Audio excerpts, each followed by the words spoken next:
Nice. All right. Well, each week when we gather, we light our chalice and speak of one of our principles or aspirations. This week, it's our second FUS aspiration.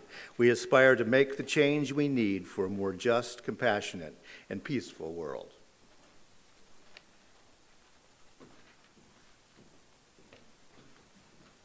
And it's time to sing. So please stand as you wish. We'll be singing number 67 in the Gray Songbook. We sing now together, and the words will also be on the screen.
That and repeating with me, please, our congregational covenant. Love is the spirit of this place, and service its law. This is our great covenant, to dwell together in peace, to seek the truth in love, and to help one another. Please be seated. All right, are we able to show some slides with our joys and sorrows, by the way? Crew? All right, they're here. Well, each week when we gather, we talk a little bit about us, because we are a congregational humanist community where we care for each other and our neighbors and indeed our planet. So we take these few moments to think about the good and the bad in the human life and to enjoy a moment of stillness. This week, it was a great joy to have such a wonderful memorial service for Ginger Wilson yesterday. And thank you all for those of you who were helping out. We had a lot of people here and a lot of volunteers and staff. Thank you so much. Well, we've got a big joy today. I mentioned a few weeks ago that our community minister, J. Exodus Hooper, was going to be inducted into the Martin Luther King Jr. Collegium of Scholars at Morehouse College in Atlanta, Georgia. This is a great honor for us and certainly for Jay in dealing with the future. How do we get to a real liberationist future for liberal religion? And Jay is one of the great spokespeople for that, I think, and is being recognized. So the Collegium of Scholars, we have some other slides as well, if they'll work. We'll see, but let's see, there's the book. There's Jay and Mom. Yeah. A very august crowd, as you can see. This is a celebration of the spirit of liberal religion, especially in the African American context. There's a guy who just spoke on the right there in New York City at Union Theological. Pride in the pews is his thing, and bringing GLBTQ rights to black churches. So that's the kind of people that Jay was among on this weekend. So can we show the video? Yeah. Hi, First Unitarian Society. Just wanted to say... Everyone, thank you so very much, David, and the Unitarian Society for making it possible for me to attend this special event with my son. I truly appreciate it. It's been a wonderful time. Thank you so much. I really appreciate your support as we continue to keep doing this work. My mom had a really great time, and we are just going to continue to push forward, celebrate, at the same time, go forth and doing justice in the world. I will see you soon, definitely this summer, and you hopefully will all get a chance to see my mom. I really want to come. All right. See y'all. Be well.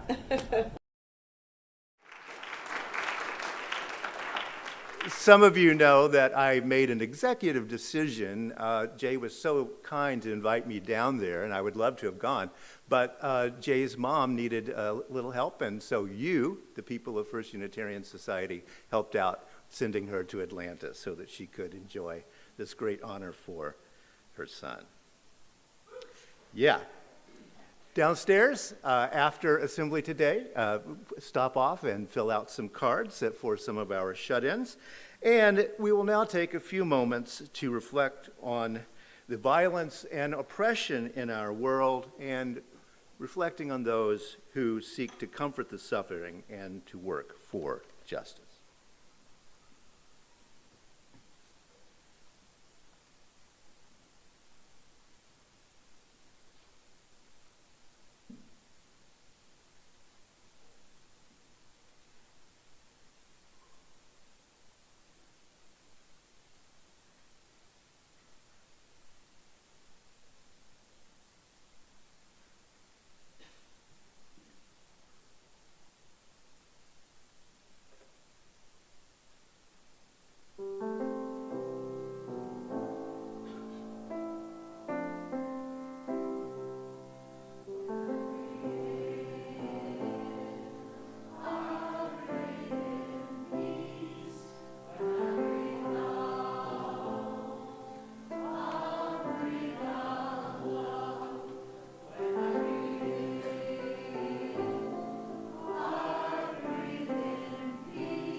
In our Time for All Ages, we have a story about how friends don't leave anyone out, even and especially when we are a little out of the ordinary.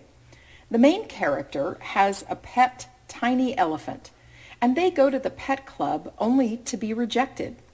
Later, they meet up with other kids with pets. There's a skunk, a porcupine, giraffe, penguin, bat, even a narwhal.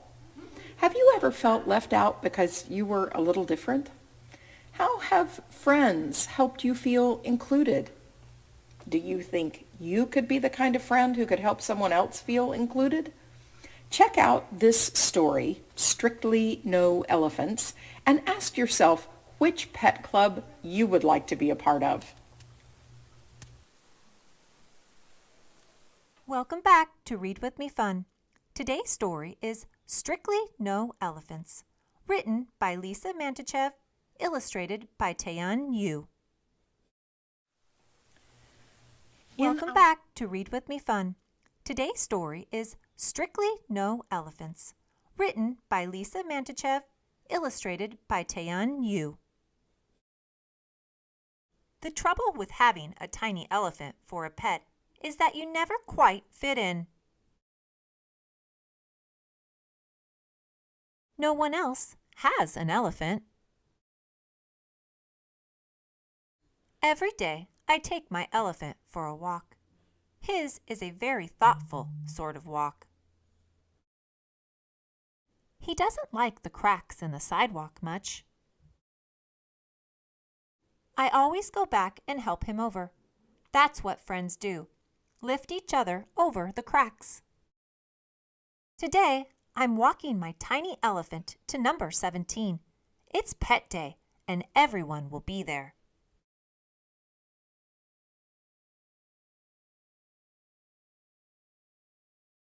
Come along. There's a good boy. I coax him the last few feet. It'll be fine. When I look up, there's a sign on the door. Strictly No Elephants. My tiny elephant leads me back to the sidewalk, never minding the cracks. That's what friends do, brave the scary things for you.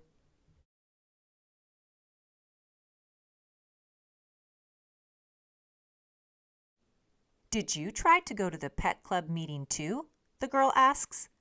Yes, I say, but they don't allow elephants.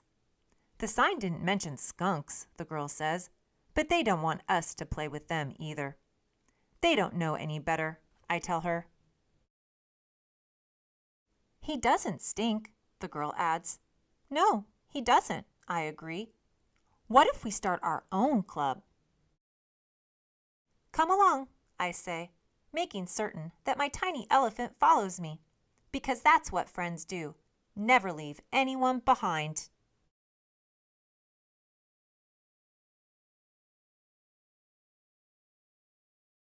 We can play here, one of our new friends says.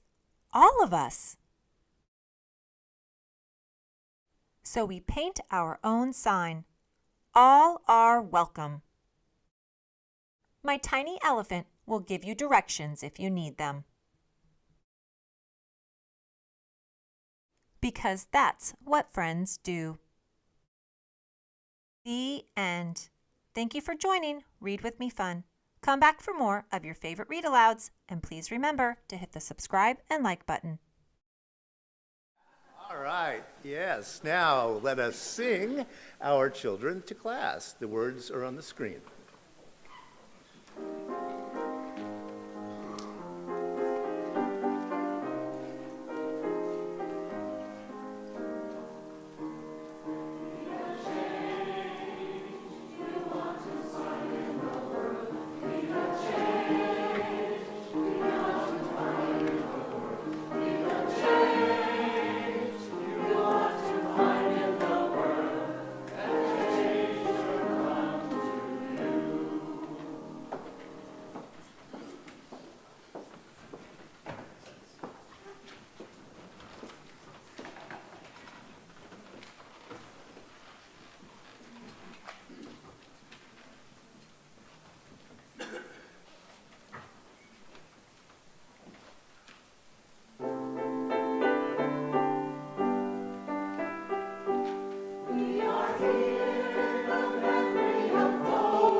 Thank you so much, everybody.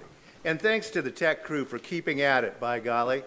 I was just bragging on how professional we are, but sometimes the professionals have to fix things too. So there we go. Really appreciate it. Thanks, choir. I titled my talk today, My Way or the Policy. That's a slant rhyme. We poets call that. No, I know. So it would sound better if it's my way or the highway. Sounds better, I will admit. But I want to try to get at a good question today. And that is, yes, we do these aspirations of First Unitarian Society. Our second one, as I read today, is to make the change we need for a more just, compassionate, and peaceful world. So, just, compassionate, peaceful, that's asking a lot of this particular world and our particular reality, isn't it? But we commit ourselves to continue working on it. As Ralph Waldo Emerson once wrote, this time, like all times, is a very good one if we but know what to do with it. If we but know what to do with it. That's always the good question, isn't it? What time is it, and what can we do now? In order to tie our theme of the month, which is resistance, thanks for digging up through the songbook there. That's great. Thanks, choir, for being willing to sing those songs. Resistance is our theme of the month, and I want to think about how do we do this resistance in the context of our aspirations.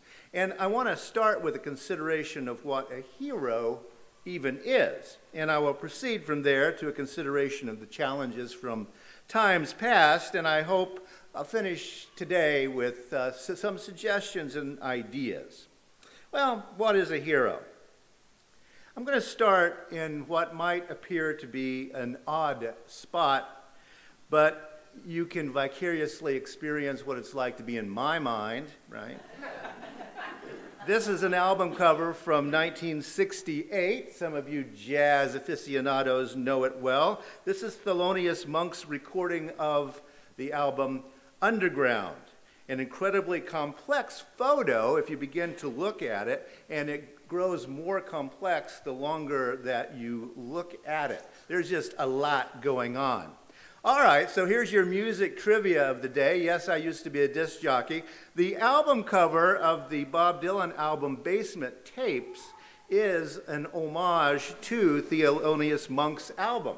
You may or may not have noticed that in the record store sometime or other. It's an interesting story as to why that is the case. Monk's album cover is an homage to Baroness Kathleen Annie Panica de Koningswater, née Rothschild. I'm glad I didn't have to pronounce her name every day. But that Rothschild in there is very important. She was, yes, very, very wealthy, and she also loved jazz. And she began to promote Monk's work before he was even known, and that's why he did the album cover for this. The photo is of the Underground because you can see there on her collar the military decoration. She was a lieutenant in the Free French Army. The Baroness, known as Nika, was a war hero of the French resistance, and that's why the World War II era weapons and technology is in the photo. Now, Baroness Nika was without question a hero. Despite her social status, wealth, she was totally insulated and protected, but instead of choosing that life, she chose to put her life on the line fighting the Nazis over and over again. And then after the war, she used her wealth and fame to promote young jazz artists such as Thelonious Monk, who, parenthetically, I think has the coolest name of just about anybody. Does anyone know Thelonious Monk's middle name? Sphere! You got it, Sphere. Sphere. Thelonious Sphere Monk. Now, those are cool parents. That's pre-hippie days, so those are cool. Those are very cool. Sphere, yes. Thelonious Monk. That gets my vote for the coolest name ever. I may have to change my name. But back to Baroness Nika. She was a hero. There is no doubt about it. We can talk about Thelonious and Bob Dylan as heroes of other sorts, and that's kind of where I want to go with this consideration of the idea of hero, because there are different kinds of them, aren't there? I mean, militaries rank heroes according to what kind of medals they get. There are all kinds of different ways of doing it. So what does the word hero even mean? Well, strangely enough, it comes to us from the Greek with almost no alteration whatsoever. You could recognize it in the Greek. And it means, demigod. Now that's the original meaning, and you notice also that it is of uncertain origin. This word just kind of appears, and it just continues to kind of hang out. But in the Greek understanding, it was a demigod. That is a person, of course, who is half person and half God. Not like Beyonce, just really big and famous, but rather someone who is actually God-like. Part God, as in flying and walking on water, and supernatural sorts of things like that. Now, the Romans embraced this Greek idea of half God, half human, the demigod hero, and that's why the emperors were declared to be gods. And this concept is most likely the origin of the Christian concept of the godlike human named Jesus, part human, part God. The interesting thing there is that the concept of living demigods did not exist in the Hebrew tradition at that time. Now, if you go back into Genesis, you do meet some demigods, but they were really extraordinarily terrible people, and God wiped them out with Noah's flood. So you see there's an odd understanding and a disjunct between what the Hebrews were thinking and what the Romans were thinking of that time. Well, hero.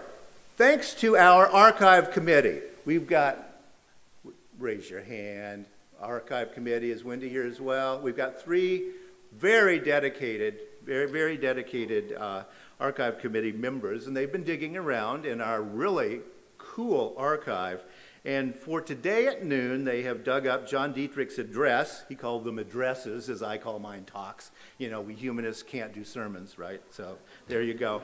But this is from January of 1936, and it's called The Passing of Free Speech. Now, nowadays, we look back on those days in the 20s and 30s. We know what happened. We know our history.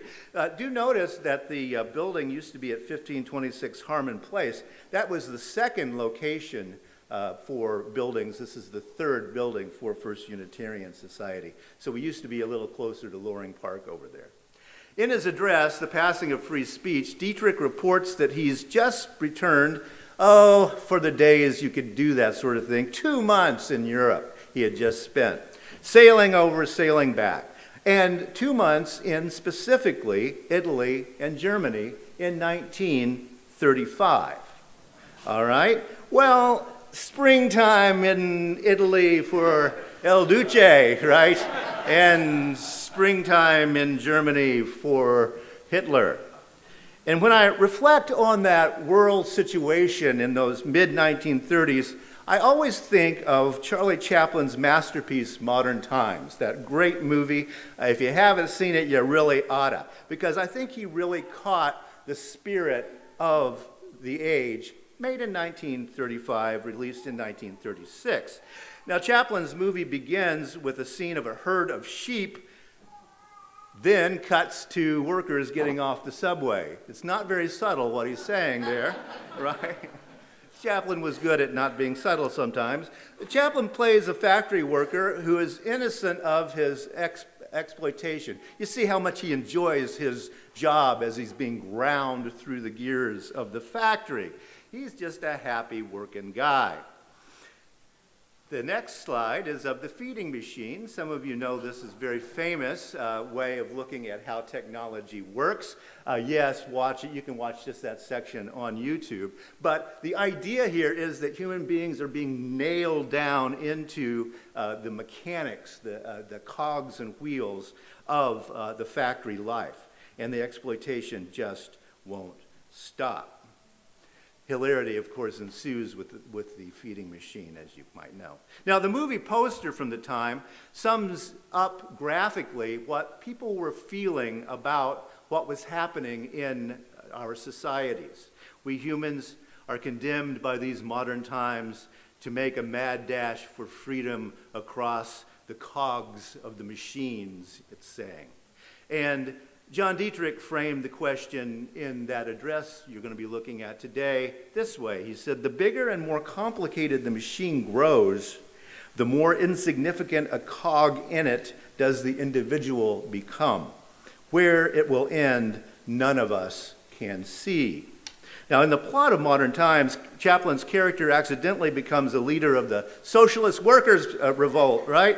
That's one way out of the mechanization of humanity, he was saying. But Dietrich saw another threat when he toured Europe there in the mid-1930s. Il Duce was at the height of his power in Italy. Yeah, you can just kind of see. And there's good old Adolf there, looking real good in the mid-30s. Right? Springtime for Hitler, and that's right before his Nuremberg speech. Says the photo there. And then I love Nazi propaganda. Sometime you got nothing else to do, just start looking online at Nazi propaganda. It's brilliant stuff. We have this Easter card here with this sweet little blonde girl holding her bunny and giving the Hitler salute as she anticipates her Easter basket, complete with an egg with a swastika. So, springtime for Hitler in Germany. Today we know how that story ended, but in 1936, when Dietrich was standing before the congregation, no one knew what was going to happen next. He wrote, "The bigger and more complicated the machine grows, the more insignificant a cog does the individual become." And then he adds, "Unless those of us who still believe in free speech stand by our principles, there is no question about where it will end." End quote. In other words, we're doomed to become cogs in nationalist machines that controlled everything from our daily schedules to our eating habits and our very lives. Mass culture was a new concept in the mid-1930s. Liberals had thought that given real democracy, the people would show their deep and abiding compassion and vote in good things. But the populism that gave rise to a Hitler and a Mussolini did not appear to be the type that the liberals had been dreaming of, shall we say. There was a deep darkness to it.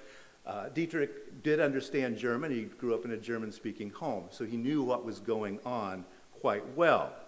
Did the world of mass work and mass media mean that a masterful demagogue could convince citizens to surrender their freedoms? Well, it certainly did appear so. People were choosing security over freedom. And Dietrich warned, "An occasional person gladly tolerates ideas hostile to his own, but most of us," Dietrich said, "are active or passive advocates of suppression." Actually, most of us like some ideas suppressed, and that is a dangerous thing. As it had with Charlie Chaplin, it had dawned on John Dietrich that modern times would be about the mass. After all, Charlie Chaplin went from a basement vaudeville nightclub stinking of nicotine and urine, right, to international stardom. And Dietrich went from a country church house to the pulpit in downtown Minneapolis, to speaking to thousands in the theaters every Sunday and also on the radio, and he had a national reputation. Dietrich framed this change this way. He said, "Must the individual merge all rights and interests in the welfare of the group or institution, or should the group or institution protect and preserve the rights and interests of the individual?" Very basic, good liberal ideas What's more important, the individual or the collective? And how do we balance those particular tensions? As was becoming obvious in the mid-1930s, the greatest danger to shared democratic government is the individual who is so individual that they join a mass movement led by a demagogue who preaches individual freedom while controlling the mob as a mass. Yeah, it never stops, does it? Now remember that demagogue and democracy both contain the same Greek root word demos, the people, demos. And there you have the exact problem with demos. You have the bright side, yep, but also there is a dark side to it. What's the difference between demosocracy and mob rule? Dietrich thought about what was going on in Mussolini's Italy and Hitler's Germany, and he realized the difference between those nations and the U.S. in 1936, and the difference was free speech. The first thing fascist regimes do is shut down all the avenues of free speech. The sequence is easy to see. A tyrant uses free speech to convince large numbers of people about something, and then that tyrant shuts down free speech. Which brings me to why First Unitarian Society of Minneapolis needs to be here, I believe. It's our mission, it's our vision, it's our values. So let's look and see how others see us. This is the wiki page for First Unitarian Society, at the top of it anyway. It says that we are a non-theistic humanist community. How about that? Yes, that is how we identify. It tells us where we are, and of course about John Dietrich, the father of religious humanism. I want to look at the history section here for a moment. In the 1870s, the Minneapolis chapter of the National Liberal League, and many of you know I've talked a lot about that, the National Liberal League, they began to discuss the ideas of geologist Charles Lyell and naturalist Charles Darwin. Upon hearing visiting Unitarian minister Henry Martin Simmons' 1841-1905 lecture, 18 members of the Liberal League voted to incorporate as a Unitarian congregation November 18, 1881, so that Simmons would come. He said, I'll love to lecture on Darwin, but you got to be a church first. And that's a very interesting way for a church to develop if you stop to think about it. They were reading Darwin, right? And they were resisting the Comstock laws in the National Liberal League. The National Liberal League was formed to fight, and I'll get back to that. Now, the Articles of Incorporation define the society's purpose, and I've mentioned this several times, people without regard to theological differences. So we're not going to talk about theological differences, right? You can be different. You can bring elephants allowed in this club, right? That's not a problem. Mutual helpfulness is what we're here for. We're here for intellectual, moral, and religious culture and humane work. Now, a little bit later, and I don't know if you can see it on the slide, but it mentions a couple of things that they did early on. One was to convince the Minnesota National Guard to pull out of the Philippines. The National Guard had been sent in an invasion of the Philippines. This congregation joined together to protest that. It's been a long time ago. Very few people even know about the Philippine invasion these days, but it was one of the moments when America began to consider itself as an empire, and the people here were not going to have that, and so they resisted and got the National Guard to withdraw from the invasion. And if you're from Minneapolis, some of you may be alive because the folks brought those guys home before they got killed. Who knows? But that's the kind of thing we've been doing for a very long time. Now, I admit it, I do get too into history, but, a little bit. I admit it, yeah. But the Liberal League was against what you're seeing on our screen. This is a part of the Comstock laws, mailing obscene or crime-inciting matter. Every article or thing designed, adopted, or intended for producing abortion or for any indecent or immoral use, and every article, instrument, substance, drug, medicine, or thing which is advertised or described in a manner calculated to lead another to use or apply it for producing abortion or for any indecent or immoral purpose. And the Comstock laws are full of the word indecent. without ever saying quite what it is. And that is, of course, why these laws were so dangerous. They were dangerous because it was indecent to tell women about free thought, about agnosticism. So that was pornography. So we can stop it. And people were jailed for that reason. And you can see why the people here might think the Liberal League was a good idea to fight the Comstock laws. Now, this began in the 1870s, but guess what? Some judge in Texas, this is still in force. We forget these things, that in the early 1960s, many of the Comstock laws were kind of untangled, especially about novels, fiction, and that kind of thing.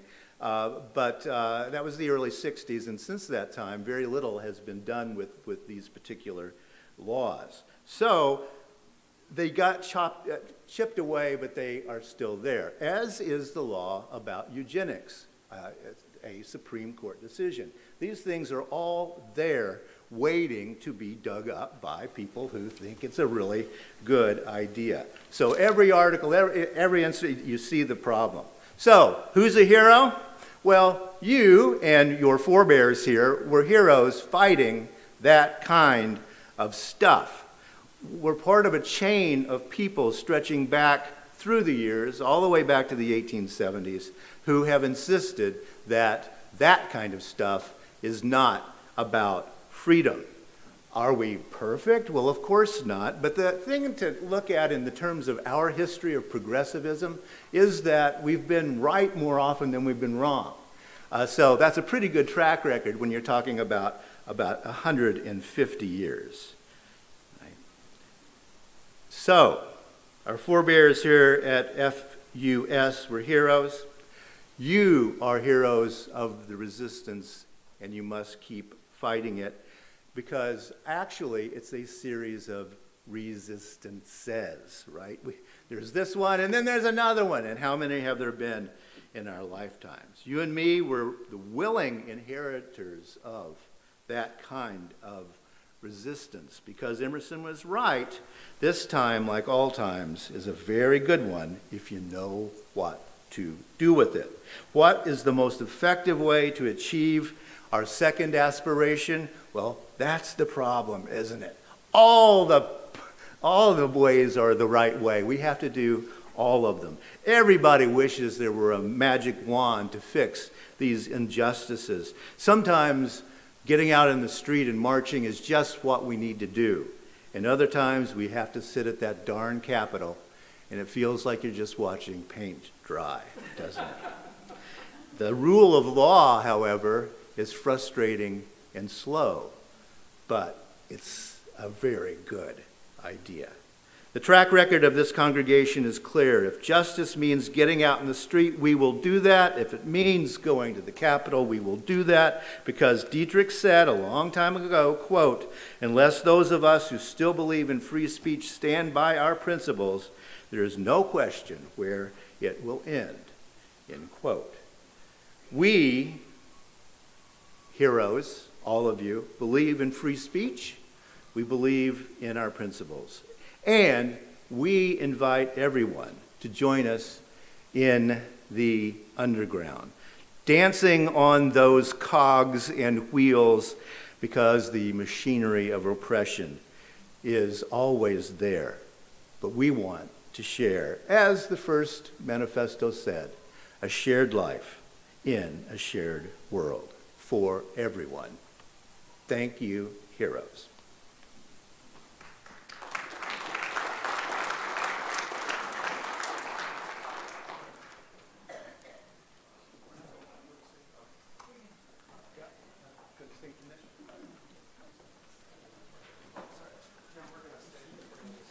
Yeah, if you can rise as you're willing and able now, and we will get the words on the screen. It's 10:10, that's in the teal book if you want to open that up. The words will be on the screen.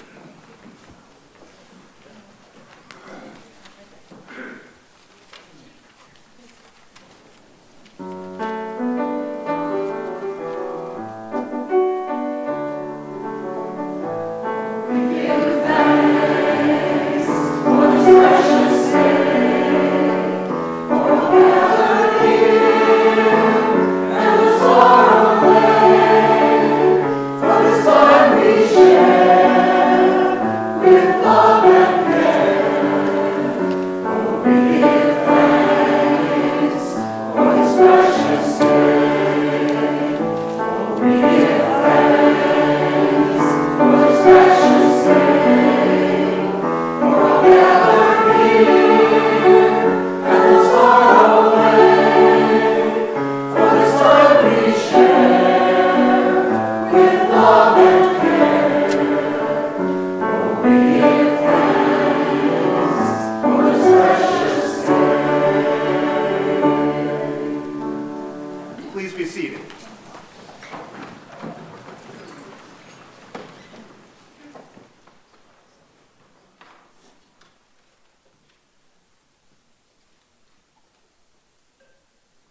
Good morning. I'm Sandy Martin. I am on the Board of Trustees here at FUS, and welcome.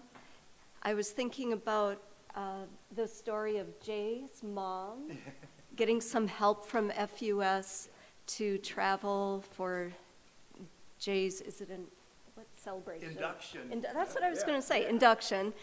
And it happened because of the support that we all give. And if you haven't contributed financially, please consider doing so. This is the type of thing that your funds go to. And when you think about paying for parking, paying for Spotify, paying for, they always say, a cup of coffee, it's just a little bit, but it can go a long ways, especially when we collaborate and those funds become something like paying for a plane ticket. So consider giving. First Unitarian Society exists because of the generosity of its members and friends in time, talent, and treasure. This congregation is independently funded and democratically governed. We need your help to keep First Unitarian Society healthy. The easiest way to give is to go to our website, firstunitarian.org, and click the Give link at the upper right-hand corner. You can also give on PayPal, the Vanco mobile app, or by sending a good old-fashioned paper check to us. For those who are in the building and would like to contribute, stop by the office today after assembly. And thank you so much for making the work of First Unitarian Society possible.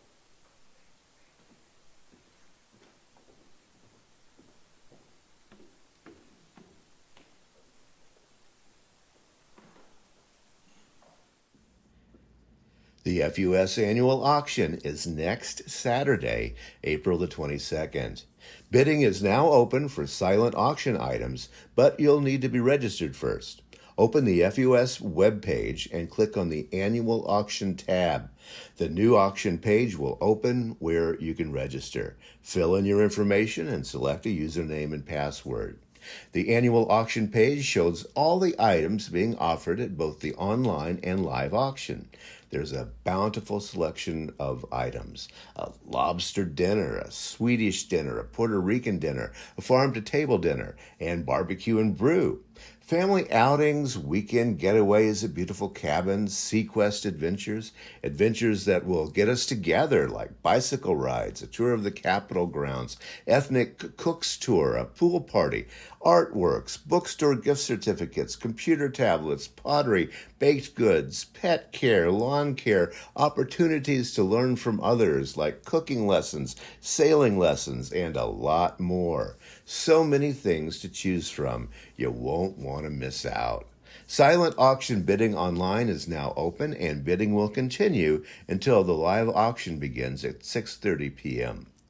The auction starts out with a happy hour at 5 with live music, hors d'oeuvres, and beverages, and the happy hour tickets are now available, less expensive if you buy before the event, and with a discount for FUS members attending for the first time. And you don't need to buy a ticket if you're only going to the live auction. Visit the auction table downstairs after assembly today for tickets, or purchase your tickets online.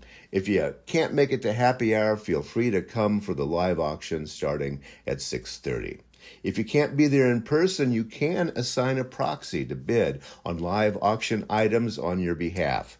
Payment will be collected whenever you're finished bidding or at a later date if you're not present. We also need volunteers the night of the auction. You can sign up after assembly today. The FUS annual auction has always included a bid a need to support a worthy local cause. This year's bid a need charity is MORE, M-O-R-E. MORE was founded in 1985 to provide assistance to the influx of new immigrants from Southeast Asia. Education, free English classes for adults, social services, basic needs, free food and household goods, personal household items, large containers of much needed and useful items costing about $100 each. We will help make these happen for more families this year with your donations. Your annual auction is next Saturday, April the 22nd. Remember, silent auction bidding will continue until the live auction begins, and get your happy hour tickets online or visit the auction table downstairs after assembly today. Okay, so now you know. Yeah, get those auction items. Well, after assembly today, if you're here in our building, head down for a mini meal. Lovely potato latkes, or black bean chili, which is vegan, and chocolate chip pumpkin cake, which is vegan and gluten-free. So head on down there for conversation and good food. Also downstairs, stop by the Active Voices table and see what they are up to. If you are new here, stop by the welcome table and chat a little bit to find out a little bit more about what we're doing. At noon today, join that archives team for a discussion of one of John Dietrich's addresses. If I spark some of ideas for you, if you want to look at this a little more deeply, that will be with our archive group at noon today. Tomorrow night, kind of an odd thing is going to occur. That's at 7 p.m. I will be here doing a live recording of my men's lecture. Some of you know I've been the lecturer this year. There are 3 of them. I've done 2 in Boston, and I'll be doing the 3rd one at the Unitarian Universalist Association Assembly in Pittsburgh, but it's going to be also online as an on-demand kind of thing. So we're going to have to record that tomorrow night, even though it's a long way early. And yes, again, thanks to our AV team. Jay Hooper will be jetting in by Zoom so that they can respond to what I'll be saying tomorrow night. So come on by and be a live audience. It's very depressing to stand up here and look at, nothing but wood.